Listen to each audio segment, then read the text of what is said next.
Thank you for staying with us. Time now for the news review. And guess who joins us? Remy Edmundson, the National Secretary of the PPP. But before I bring him in, you know the segment is always brought to you courtesy of Endpoint Homeopathic Clinic. And this morning, as always, they're offering you, if you're a man, prostate screening for free. And if you're a woman, fertility screening for free. All you have to do, make your way to any of their branches. Where can you find them? Here in Accra, they can be located at Spintex opposite the Shell signboard. Then there's Kumasi, Kronum, Abwehia, behind the Angel Educational Complex. There's Takrady Anaji State, Tema Community 22, Tichiman Hanswa, and Esiama Nzima. You can also reach them via phone on 0244 867 068 or 0274 234 321. Endpoint Homeopathic Clinic, the end to chronic disease. But just the start of the news review. Remy Edmundson is National Secretary of the PPP. He joins me for this morning's review. Good morning. Good morning, Benjamin. Did you have light overnight? I did overnight, but not during the day. So typically, it's either, if we have it, it's mostly this week, it alternates. This week, it goes off during the day and then comes around night. And then the previous week, it would be on during the day and off at night. Well, sometimes also just, you are expecting light, but you wake up around 1 a.m., 2 a.m., and it's gone off again. You know, those saying, I mean, the energy minister said we should draw our own timetables. But even that is difficult. Yes. Because in my case, it's not regular. Right. Sometimes you'll have it off in the morning, throughout the day, and then at some point in the evening it comes on. At some point, it takes you by surprise, and you don't know what is happening. And exactly. So it's been pretty erratic. And it's one of the things I'll talk about in my blunt thoughts today. But you should be reassured, because the board chairman, the new board chairman of the ECG, Herbert Kwapa, he has said that these challenges will be a thing of the past very soon. In a matter of days, we're going to... I'm sure you heard him. Yes.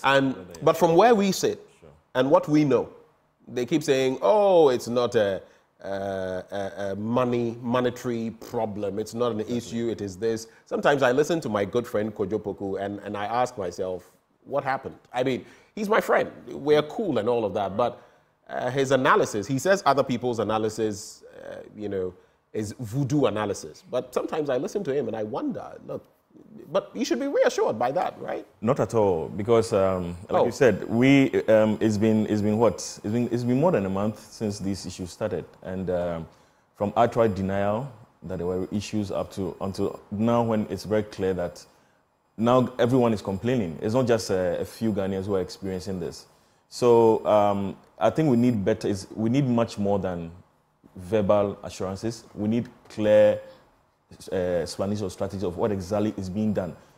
If the chairman is telling us it will be over in a few days' time, he needs to tell us exactly what is being done to ensure that these doing such will not just be fixed temporarily, because we don't want to have power for about a month and then in a few months' time we go back to this situation again. Businesses are suffering, households are suffering. I mean, our lives have been disrupted. We need some stability. We need to be able to plan and be very clear that this issue will be done with for good. All right. Maybe in a minute and a half, sure. I know you have something you'd like to talk about this morning, right before we get into the papers. Yes, my key burning issue this morning is the president's statement, one of the statements he made when he went to war. Okay. To meet the chief. One statement about saying that he was not going to hand over, he cannot hand over to the person he took over from or defeated in elections. And I find, and actually assuring... I heard that too. But he said that time and again. Actually stating also that he's going to come back before he leaves office, before he goes off for good, with Dr. Bamia as his successor. And I find such comments very worrying. I mean, coming from the president of the nation. You know, imagine these statements. This is not the first time he has made such a statement. No. And imagine such statement would be... It wouldn't even be the third, fourth, or fifth time, because I think I've heard him say something along those lines many times. Imagine this statement was made by some members of the opposition. It would have been chaos. Okay, let's not forget that the NDC itself is very, very determined not to stay in power for another 4 years because of the break the 8 mantra of the NDC. So I think you've reversed them. So the MPP, sorry, yes. And the NDC. Yes, right. Thanks for the correction. And then also, let's not forget that the current Minister of Agri, Brian Champon, has also made similar comments in the past. Even recently, there was one last year which had a whole uproar. And at the recent Kwewu festivities, he said it once again. So I find such comments very worrying, because then it seems if the president and his minister are making such statements, it doesn't. Mind you, he has also said that he is committed to ensuring free and fair elections. Right. So, but you have already declared that you know who is going to win the elections. But some will tell you that he's merely expressing an opinion, an optimistic opinion. Then it should reflect in the comments. Then I would expect that you said that, oh, I'm hoping that I will come back. I'm hoping that my choice of my successor would be this person, right. But not to make a categorical statement that this is the person. And I see it's really unfortunate to say that. How do you determine that the person you took over from cannot be your successor? I think it sends very wrong signals, and clearly, I mean, rubbishes any supposed intention by him to ensure free and fair elections. But should we be very worried about that, or is it something that is mere political talk? After all, in Fomena, Honorable Esiama, now the second Deputy Speaker of Parliament, what did the President not say? The President said that, I'll give you two examples, and then the Asin situation, sure. Jachikwesu.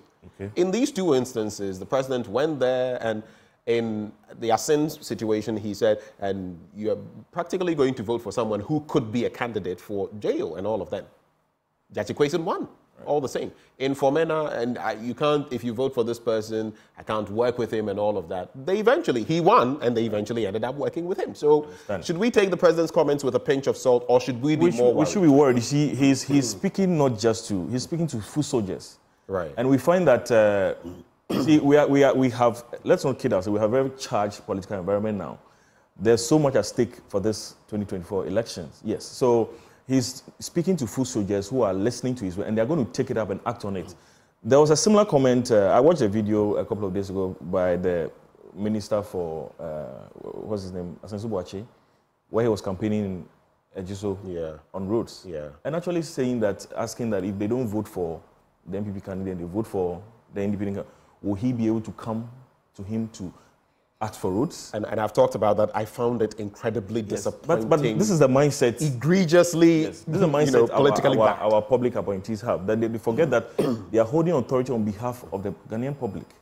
You are voted into power not in your own name, but for the people, because all of us, over 30 million Ghanaians, cannot be in office. So you are being given the opportunity, because you are trusted to use good judgment and to discharge your duties for all Ghanaians, whether they voted for you or not. But this trend and he's not the first person to have made similar statements. So I think that's why I said I'm quite worried. These are not statements being made off the cuff. These are statements that it's coming from the president, it's coming from ministers. Do you think they are learning from the president?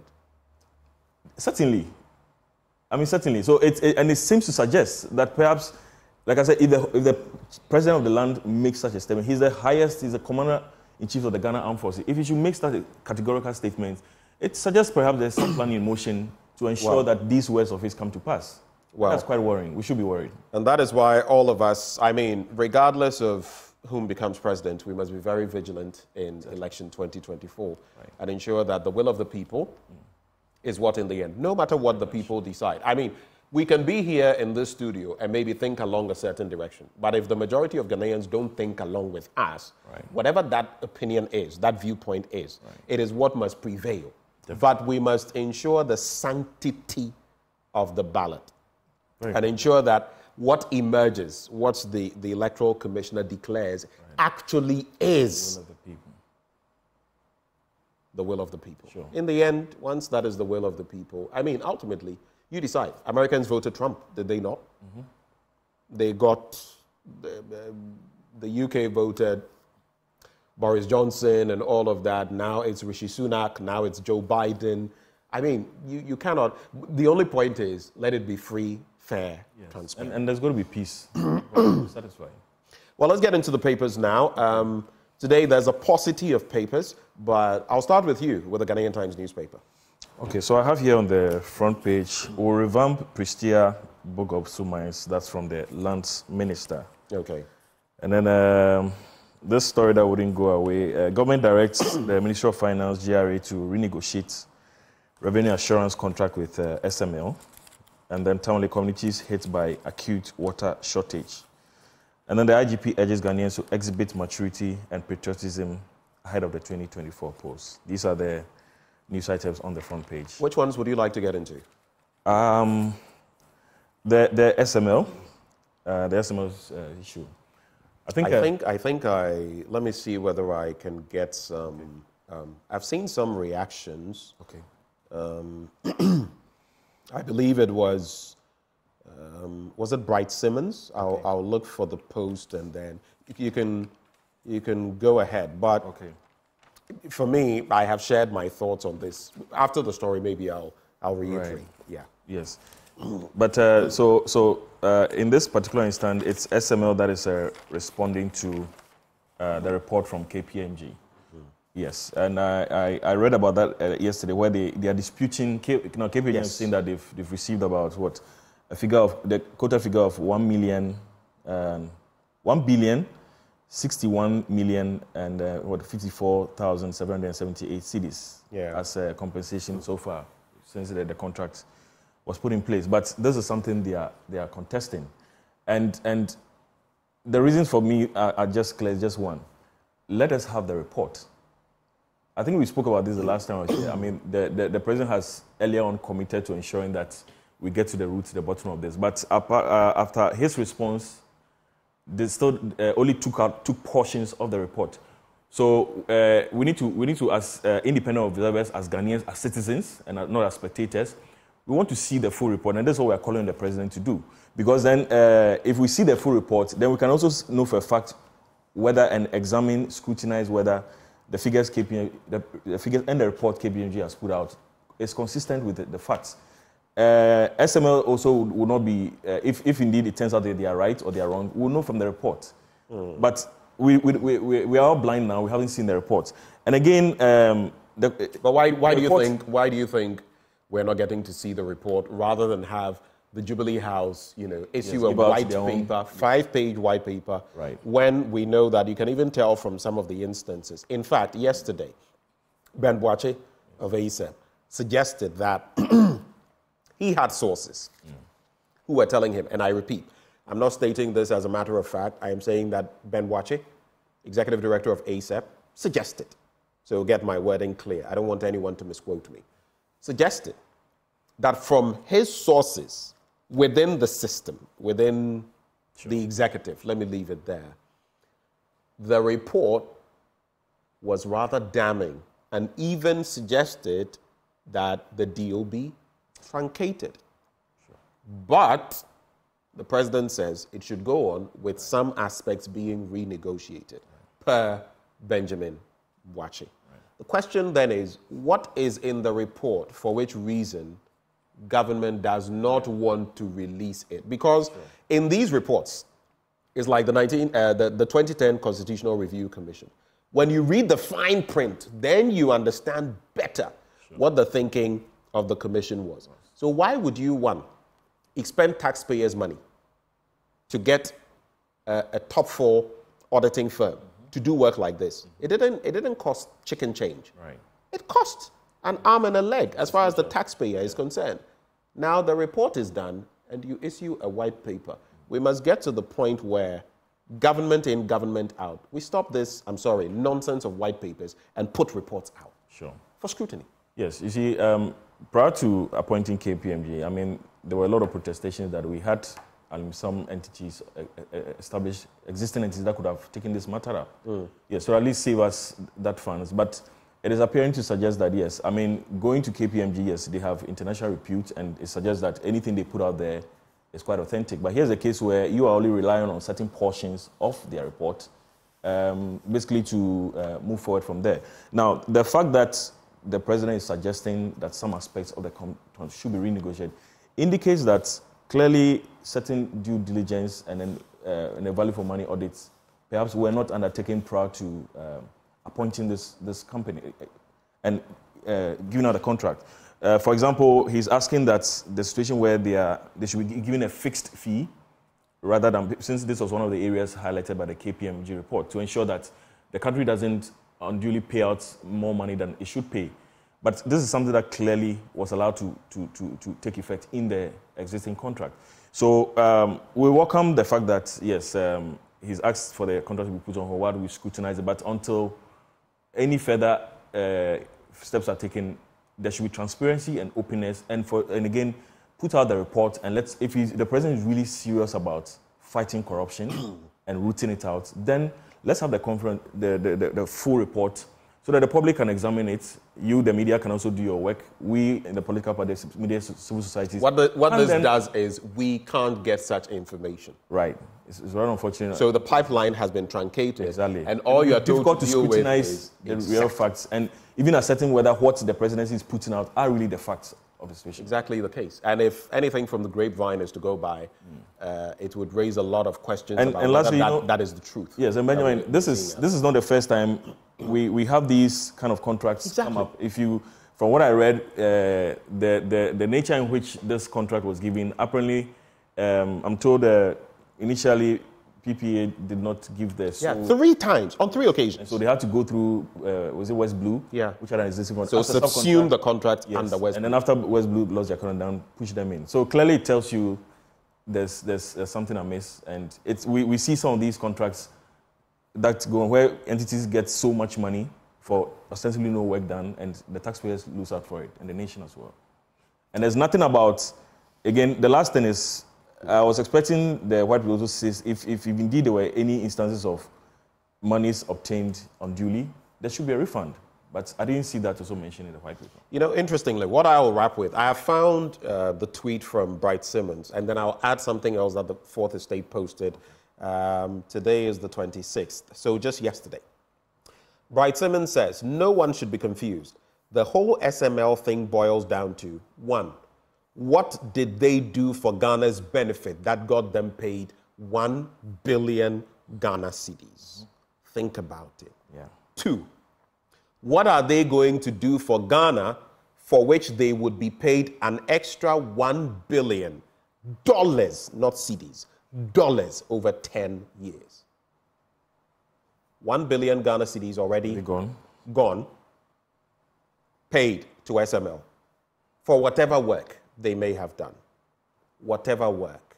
I'm not saying they've not worked, for whatever work, for the flow meters and whatever. If that suffices, well, you be the judge. I am not saying anything.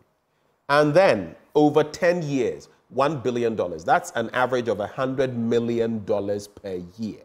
That, in today's current exchange, is about, because now the dollar has hit 14. Yeah. So that basically is 1.4 billion Ghana cedis every year.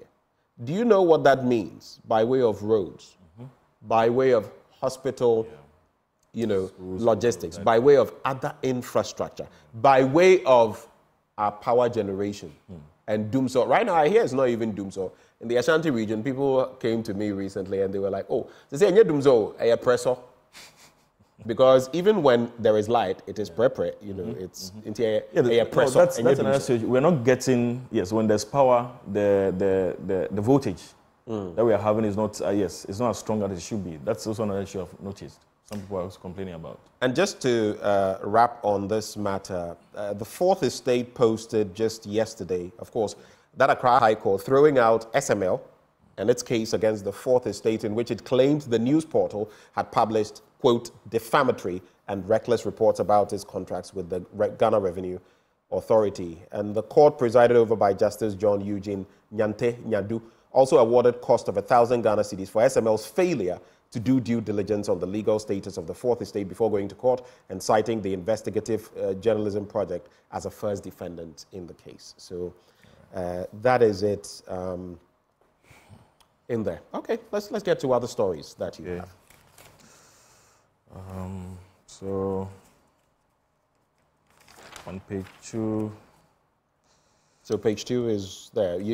The story doesn't say page 2, but you can't find it on page 2. Oh, sorry, it's page 3 rather. Okay. Yes, that's it's still the Cocoa Board case. But what do you think, though? Some people have called for the head of the Cocoa Board boss You know where we are in terms of cocoa production. Right. One of the lowest over the last decade, right? I mean, under Akufo, we hit 1 million tons. Under, is it Atamil's Mahama, we hit about 900,000 at a point. These have been the highest within the last 2 decades plus. But now where we find ourselves is precarious. I saw this video that actually looks at our production all the way from the 50s till, I think, 2021, 2022.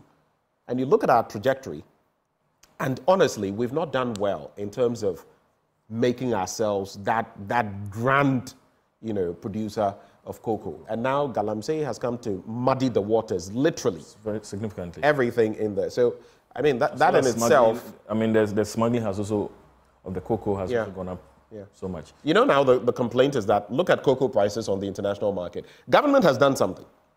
There was an increment. But people still say, the farmers, I was reading a story yesterday, they are still saying, no, it's a pittance. You are giving us so much of a fraction's fraction of what you are getting. Why would you, cocoa's price per ton is equivalent to is more than the price of copper per ton. That's how high the prices are rated. About $10,000 per ton.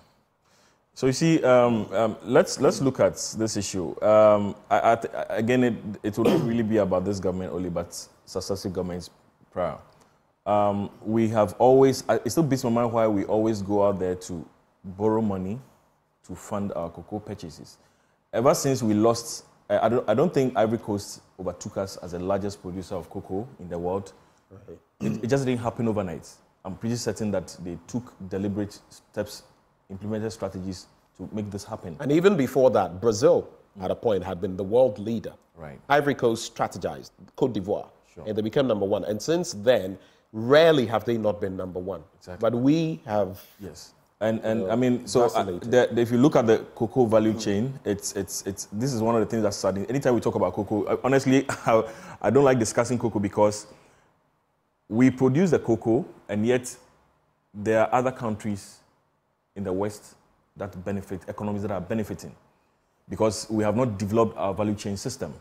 And these are things I wish that the government would look at and ensure that we don't just farm the cocoa and then export. I know there are a few companies here that are processing it, but significantly, there's so many byproducts of cocoa that we could look into and then ensure that the government and the country makes much more revenue. And this issue of always going in for loans, I think, is problematic. I mean, I don't think that is the best way to manage the situation. And yes, Galamsey, the warning sign started years ago, about 2-3 years ago, when cocoa farmers publicly indicated that they are willing, because they were not getting much revenue out of their cocoa farms, they were willing to sell their cocoa farms to Galamsey operators. And the operators also indicated a strategy where if you refuse to sell, others will sell. They will simply just mine around you, and you find out they can't even access your farm. What did the government do about these? I mean, these were reported by the media copiously, but we never saw any deliberate steps from the government to ensure that cocoa farms were being protected. And so here we are with this situation. Not to go political, but some cocoa farmers have even alleged that even with the distribution of the implements and fertilizer and others that government was giving to them, I mean, there was some segmentation based on your political affiliation. So these are all issues that we will need to really look at as a nation. If we really want to keep our cocoa production, let's ensure that we have a deliberate, we will expect the minister, sector minister for agric, and whoever is in charge of cocoa, the management board. Right. Let's ensure that we have, first of all, have competent people on the board who should give us a clear-cut vision for how they are going to restore the situation. All right. Would you like to take something from the... Yes, it's still... We are limited for time, so... Yes, it's still the SML here. SML is still the major... Yes, most major... Sensitizing market women on tax. And it says that the bulk distribution companies, BDCs, object to government's plan to designate Best as sole off-taker. Story on page 4. So I guess this is also another similar...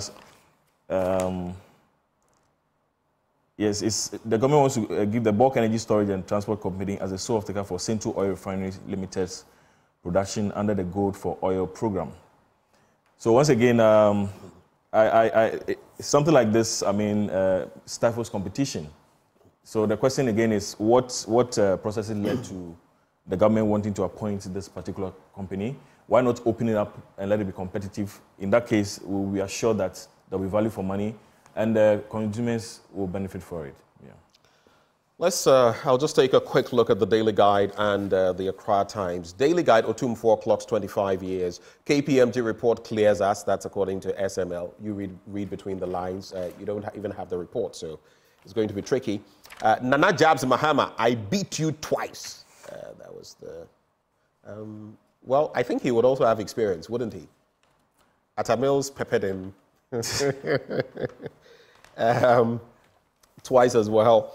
Then there's, well, at least once, and then it followed in 2012 as well. Akufo-Addo commissions 15-megawatt Kaleo power plant, and then stop bad-mouthing us. That's according to the EC. Yeah. I'll do both stories on page 6. So, President Akufo-Addo on Wednesday, April 24, 2024, commissioned the second phase of the solar power plant project at Kaleo in the Upper West region with an installed capacity of 15 megawatts of power. The 17.8 million euro project installed by the Elecnor SA from Spain with consultancy from Tractable Engineering from Germany was funded by the German Development Bank. And then stop bad-mouthing us, the EC says so. The Electoral Commission has asked former President John Dramani Mahama to stop denigrating members of the Commission. According to the EC, Mr. Mahama, who is staging a comeback for the presidency, quote, has never missed an opportunity to denigrate the Commission. The comments come after the NDC flag bearer alleged during an interview at the London School of Economics and Political Science that government had appointed MPP people onto the Electoral Commission. You are into politics. Let me ask you, how do you feel about some of these developments? It wouldn't be the first time, but people who seemingly are in bed with one side of the political spectrum getting appointments into strategic areas, including the Electoral Commission. Right. Your brief take on that. Yes. Do you think it's a problem? Because some people will say they are Ghanaians. They are Ghanaians, but can we expect fairness from them? That's the question. They are Ghanaians, but I mean, like I said again, it's a fact that we have become very polarized as a nation on political grounds. And this happened under the Mahama administration, where, and the fact is, so long as anyone the president appoints is going to be deemed as an appendage of the appointing authority, that's the president. I think what we need to do is to ensure that let's have a situation where the president doesn't have to appoint the commissioner and her deputies. Okay, that should then do away with this perception that whoever the president appoints is doing the bidding of the presidency. And in this particular instance, yes, there was a lot of pictorial evidence that was put out by one of the commissioners that was recently appointed about being a TESCOM patron and all of that, having made certain comments, having been a communicator and all of that. These are the issues which makes the NDC uncomfortable. And the question is, should they also come to power, what are they going to do? They're also going to do the same thing, you understand? And then it's the same cycle repeats itself. So, from our space, sometimes it gets very worrying. And in this particular instance of this rebuttal from the EC, I would have wished that, yes, it's good they came out to respond, but I saw a portion of their statement that also where they were also jabbing that he also made appointed people that were perceived to be politically inclined to the NDC. And I felt that aspect could have been done away with and not have made its way into their report. I feel they should have just focused on the facts that they needed to put out there, not to settle scores as it were. Yeah. Well, we have to go, but the Accra Times, I'll just leave you with the headlines. J. Nana to Mahama, I'm grateful. I would not see myself as a driver's mate. And then, don't allow NDC to bully you. Afenyo Markin to NPP communicators. Final words in some 30 seconds, and then we go. Right. So, I think I just want to touch on the Professor Nana Jane Pokuajiman's adoring speech. Yes, which has gotten some attention. I'll congratulate her on her nomination. Just one thing I want to talk about was her talking about setting up a bank for women to empower women, which is a good thing. Quick thoughts on that? Yes, it's a good thing, it's a good idea, but you see, my question is, we have existing facilities. We have Maslock. Yeah. That is, we'll talk about that another day. Yeah. It seems to be a conduit to bleed money out for food soldiers. Exactly. GDA came up. We have the NIA, NEIP. In other words, we already have systems. So many of these. Why are we exactly? So I would wish that we rather focus on ensuring that these existing structures that have been set up really work for. And lastly, she spoke about going after corrupt people from this government who are they're not going to let off the hook. I wish also that it shouldn't be that we get into power and we prosecute people from the other side. What system and strategy will we put in to ensure that our own people, when we are in power, don't have access to money, or even there's a disincentive to be corrupt. Right. I would wish that is also looked at as well. Thank you.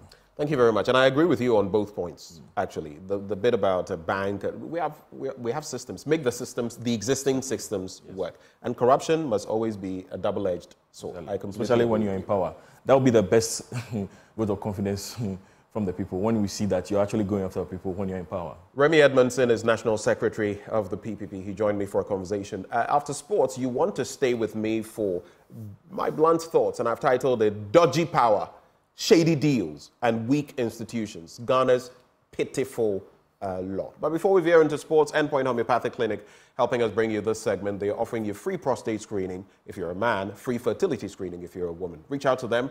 Their branches here in Accra at Spintex opposite the Shell signboard, Kumasi, Kronoma here behind the Angel Educational Complex, Takrade and Najee State, Tema Community 22, Techiman Hanswa, and Esiamanzima. You can also reach them on 0244 867 068 or 0274 234 321. Endpoint Homeopathic Clinic, the end to chronic disease. Bringing us to the end of the news review and the start of sports right up next. Do stay.